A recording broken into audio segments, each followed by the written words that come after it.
બિલખામાં ખૂબ ભવ્ય અને દિવ્ય આયોજન એમના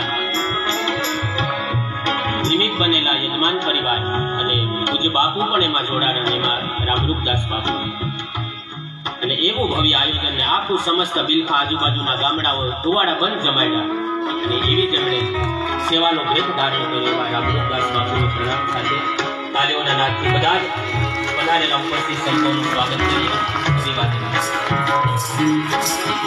પ્રેમ સા વ્યવહાર